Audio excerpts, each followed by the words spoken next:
আমি প্রতি রাতেই কোরআন পড়ি, সেখানে খুব শক্ত ভাষায় সুদের ব্যাপারে বলা আছে, খুব শক্ত ভাষায় অন্যের ব্যাপারে নাক গলানোর বিষয়ে বলা আছে, গীবতের ব্যাপারে বলা আছে, খুব শক্ত ভাষায় চুরি দুর্নীতির ব্যাপারে বলা আছে। এই বিষয়গুলো নিয়ে কি আমরা সমাজে খুব অস্থিরতা বা খুব আলোচনা হতে শুনি? এই যে ধরুন শরিয়া ভিত্তিক ব্যাংকগুলোই ফর এক্সাম্পল, এরা মুনাফা বলুক আর যাই বলুক, বাংলাদেশের মানুষ কি জানে না ওটা আসলে কি? ফিক্সড কখনো মুনাফা হয়? প্রতি মাসে 4% বা 3% বা 2% যেটাই হোক, ফিক্সড যখন হয়ে যায় সেটা কখনো মুনাফা হতে পারে না। আমরা তো জানি, তাই না? এটা নিয়ে কি কখনো আমরা কোনো কাউকে অস্থিরতা প্রদর্শন করতে দেখেছি? দেখি নাই।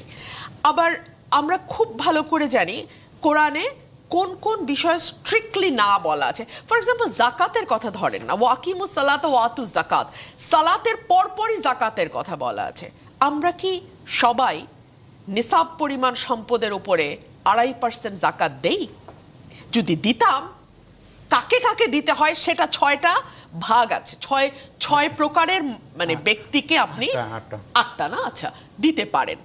আমরা কি সেভাবে দেই? সেটা নিয়ে কি সমাজে আমরা খুব শক্ত আলোচনা শুনি?